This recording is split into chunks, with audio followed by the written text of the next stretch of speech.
برطانیہ نے پی آئی اے پر عائد پابندیاں ختم کر دیں۔ برطانوی ہائی کمیشن کے مطابق پی آئی اے برطانیہ کے لیے پروازوں کی درخواست دے سکتی ہے۔ ایئر لائنز کو پروازوں کے لیے یو کے سی اے اے سے اجازت لینا ہوگی۔ سیفٹی لسٹ سے اخراج آزاد اور تکنیکی عمل کے تحت ہوا۔ برطانوی ہائی کمشنر کا پاکستان اور یو کے ماہرین کے تعاون پر اظہار تشکر۔ برطانوی ہائی کمشنر نے کہا، پاکستانی ایئر لائن سے سفر کی منتظر ہوں۔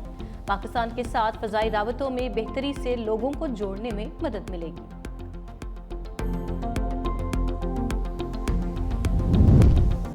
لاہور سمیت پنجاب بھر میں بارشوں سے تباہی، چھتیں گرنے اور کرنٹ لگنے کے واقعات میں 23 افراد جاں بحق۔ صرف لاہور میں 14 ہلاکتیں۔ ٹھوکر نیاز بیگ کے گاؤں مریدوال میں چھت گرنے سے میاں بیوی اور بچوں سمیت ایک ہی خاندان کے 5 افراد جان سے گئے۔ رائے کی مشن کالونی میں چھت گرنے سے 3 افراد اور جمال پورہ میں چھت گرنے سے ایک شخص جاں بحق ہوا۔ مومن پورہ روڈ پر چرچ کے قریب چھت گرنے سے ماں، باپ اور بیٹا جان کی بازی ہار گئے۔ ہربنس پورہ میں کرنٹ لگنے سے 2 بچے جاں بحق۔ فیصل آباد میں چھت گرنے سے میاں بیوی ملبے تلے دب کر جاں بحق۔ 3 بچے موجزانہ طور پر محفوظ رہے۔ اوکاڑا، عارف والا اور مانا والا میں چھتیں گرنے سے بچے سمیت 3 افراد جان سے گئے۔ رنالہ خرد میں بارش کے دوران کرنٹ لگنے سے چھتیں گرنے کے 2 واقعات میں 4 افراد جاں بحق ہوئے۔ لاہور سمیت پنجاب بھر میں بارشوں کا ایک اور طوفانی سپیل، ہر طرف جل تھل ایک ہو گیا۔ اوکاڑا، پاک پتن، ساہیوال، شیخوپورہ، قصور اور ناروال میں گھنٹوں بارش۔ حافظ آباد، گجرانوالہ، خوشاب اور سرگودا میں بھی بادل برسے۔ بارش سے گجرانوالہ کا حلیہ بھی بگڑ گیا، سڑکیں ندی نالوں کا منظر پیش کرنے لگی۔ نشیبی علاقوں میں پانی گھروں میں داخل۔ سب سے زیادہ بارش شیخوپورہ میں 217 ملی میٹر ریکارڈ کیا گیا۔ اسلام آباد اور راول پنڈی میں بھی وقفے سے بارش کا سلسلہ جاری۔ محکمہ موسمیات نے 18 جولائی تک بارشوں کی پیشگوئی کر رکھی ہے۔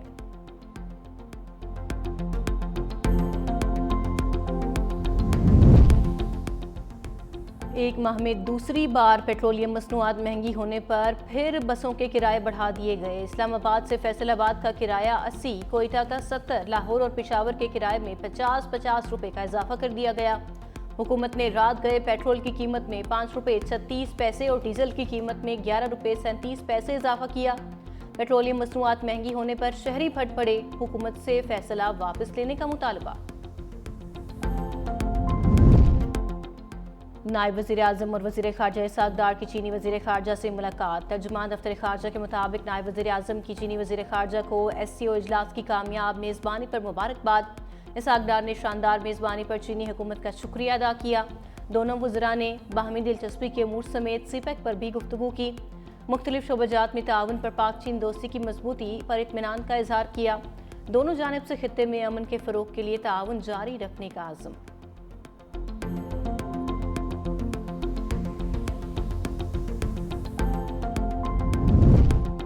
پہلے ایکسپورٹ پھر امپورٹ نے چینی کی عوام کی پہنچ سے دور کر دیا۔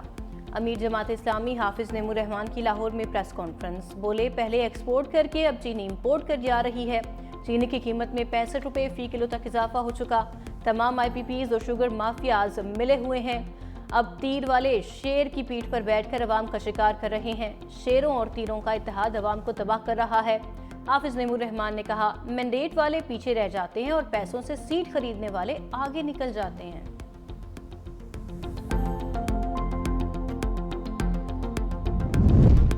لودھراں اور احمد پور شرقیہ میں مبینہ پولیس مقابلے، کم سن بچی کے قاتل سمیت 3 ملزم انجام کو پہنچے۔ احمد پور شرقیہ میں 6 سالہ سمیرہ کی لاش 2 روز قبل کھیتوں سے ملی تھی۔ ملزم کو جائے وقوع پر نشاندہی کے لیے لے جایا گیا تو ساتھیوں نے پولیس ٹیم پر فائرنگ کر دی۔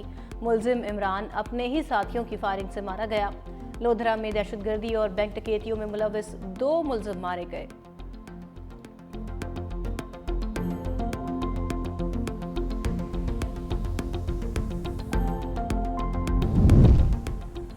بھارت کے ساتھ کشیدگی میں پاکستان نے ذمہ دارانہ کردار ادا کیا۔ نائب وزیر اعظم اسحاق ڈار کا ایس سی او وزرائے خارجہ اجلاس سے خطاب، کہا جنوبی ایشیا میں پائیدار امن کے لیے دیرینہ تنازعات کا حل ضروری ہے۔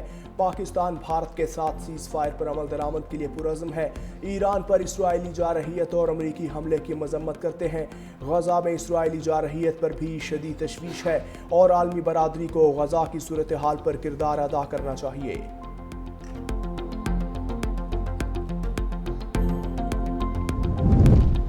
وزیر خزانہ تاجر برادری کی ہڑتال رکوانے کے لیے ان ایکشن، محمد اورنگزیب سے تاجر برادری کے مذاکرات، اعلامیہ جاری۔ فائنانس ایکٹ کے تحت متعارف کرائے گئے سیکشن 37A پر غور، وزیر خزانہ کی کاروباری برادری کو مکمل تعاون کی یقین دہانی، کہا حکومت کا مقصد بڑے پیمانے پر ٹیکس فراڈ کی روک تھام ہے۔ معاون خصوصی ہارون اختر کی سربراہی میں کمیٹی قائم کرنے کا فیصلہ، کمیٹی آئندہ 30 دنوں میں درپیش مسائل پر تفصیلی مشاورت کرے گی۔ صدر لاہور چیمبر کہتے ہیں حکومت 37A 1 ماہ کے لیے مؤخر کرے ورنہ ہڑتال کریں گے۔ آل پاکستان تنظیم تاجران کے وفد کی FBI حکام سے مذاکرات، FBI کی 2 لاکھ روپے بینک میں جمع کرانے پر کٹوتی نہ کرنے کی یقین دہانی۔ کراچی میں گھروں کا صفایا کر کے کروڑ پتی بننے والی ایک اور ماسی گرفتار، ملزمہ مہرین کو بانی PTI سے ایوارڈ بھی مل چکا۔ ڈیفنس پولیس کے مطابق گھریلو ملازمہ نشاور چائے پلا کر واردات کرتی تھی۔ ملزمہ کو چند روز پہلے فیروز آباد پولیس نے چوری کے الزام میں گرفتار کیا۔ ملزمہ اسلام آباد جیل میں 3 سال گزار چکی ہے۔ اسلام آباد کے ڈپلومیٹک انکلیو میں نکاسی آگ کا معاملہ حل ہو گیا۔ سری نگر ہائی وے پر جناح اسکوائر انٹرچینج کی تعمیر کے دوران ملبے میں دبی نالی بحال کر دی گئی۔ نالی کی بندش سے پہلے سفارتی انکلیو میں بارش کا پانی جمع ہو گیا تھا۔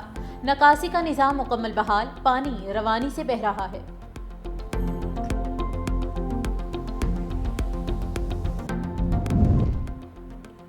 ایران سے بات کرنے کی کوئی جلدی نہیں، ایران کی جوہری تنصیبات کو مکمل طور پر تباہ کر دیا۔ واشنگٹن میں میڈیا سے گفتگو میں امریکی صدر ڈونلڈ ٹرمپ نے کہا چھوٹے ملکوں کو ٹیرف لیٹر جلد جاری کریں گے، یوکرین کو اسلحہ بھیج دیا ہے، نیٹو ہر چیز کے لیے ہمیں واپس ادائیگی کرے گا۔ روس یوکرین جنگ بائیڈن کے دور میں شروع ہوئی، روسی صدر پیوٹن امن کی خواہش کے دعوے پر پورا نہیں اترتے، پاکستان اور بھارت کے درمیان جنگ میں نے رکوائی ہے۔ ایران نیوکلیئر ڈیل، امریکہ اور اتحادیوں کا اگست کی آخری تاریخ پر اتفاق۔ امریکی وزیر خارجہ مارکو روبیو کا برطانیہ، فرانس اور جرمنی کے ہم منصب کو ٹیلی فون۔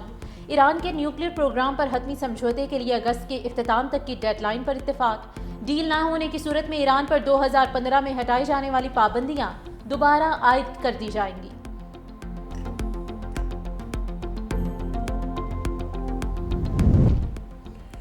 برازیل، چین اور بھارت نے روس کے ساتھ تجارت جاری رکھی تو پابندیاں لگا دیں گے، NATO secretary general Mark Rutte نے دھمکی دے دی۔ امریکی کانگریس میں سینیٹر سے ملاقات کے دوران کہا پابندیاں ان ممالک کے معیشت پر شدید منفی اثر ڈال سکتی ہیں۔ کوئی رہنما روسی صدر ولادیمیر پوٹن کو فون کر کے کہیں کہ وہ امن مذاکرات کو سنجیدگی سے لیں ورنہ اس کے نتائج برازیل، بھارت اور چین پر بڑے پیمانے پر واپس آئیں گے۔ یورپ یوکرین کو امن مذاکرات میں بہترین پوزیشن پر لانے کے لیے درکار مالی وسائل فراہم کرے گا۔ غزہ میں سفاک، اسرائیلی فوج کے حملوں میں مزید 70 سے زائد فلسطینی شہید، خان یونس، جبالیہ اور دیر البلح میں شہری آبادی کو نشانہ بنایا گیا۔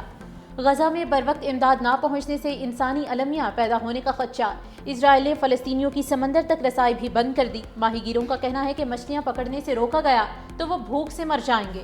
دوسری جانب غزہ میں انسانی امداد کے مراکز پر صہیونی فوج کی بدترین فائرنگ کی ویڈیو وائرل۔ امداد کے لیے جمع فلسطینی زمین پر لیٹ کر خود کو گولیوں سے بچانے کی کوشش کرتے رہے۔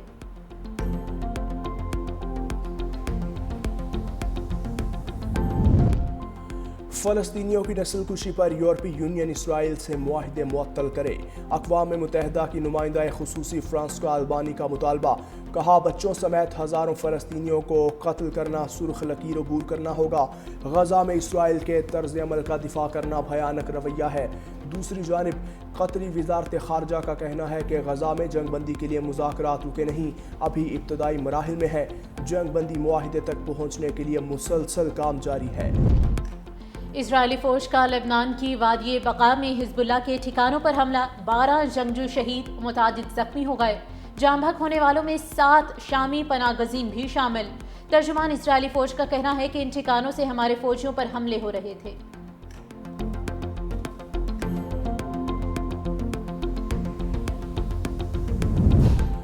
امریکہ کے شمال مشرقی حصوں میں طوفانی بارشوں سے سیلابی صورتحال، نیو یارک میں نظام زندگی درہم برہم، ٹرینز اور سب وے اسٹیشنز ڈوب گئے، 200 سے زائد پروازیں منسوخ۔ نیو جرسی میں بھی بارشوں کے باعث بدترین سیلابی صورتحال، گورنر نے ہنگامی حالت نافذ کر دی۔ دوسری جانب اسپین کو بدترین ہیٹ ویو کا سامنا، 2 ماہ میں 1180 افراد ہلاک۔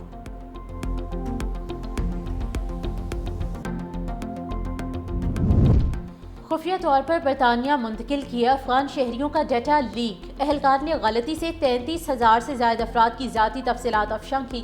افغان شہریوں نے 2021 میں انخلا سے پہلے افغانستان میں برطانوی افواج کی مدد کی تھی۔ دوسری جانب امریکی عدالت نے افغان شہریوں کی ملک بدری کا فیصلہ عارضی طور پر روک دیا۔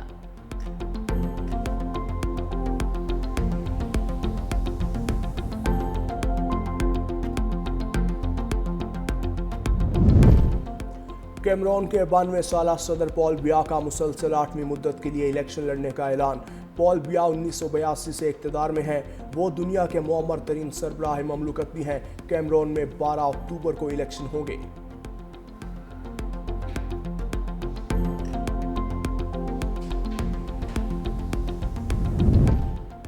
قومی کرکٹ ٹیم کا دورہ بنگلہ دیش، کھلاڑیوں کا دوسرا دستہ کراچی سے دبئی کے راستے ڈھاکہ پہنچ گیا۔ محمد حارث، عباس آفریدی، صاحبزادہ فرحان، حسن نواز، سفیان مقیم، حسین طلعت، احمد دانیال، سلمان مرزا اور سپورٹ سٹاف دوسرے گروپ میں شامل۔ پاکستان اور بنگلہ دیش کے درمیان 3 T20 میچز پر مشتمل سیریز 20 جولائی کو شروع ہوگی۔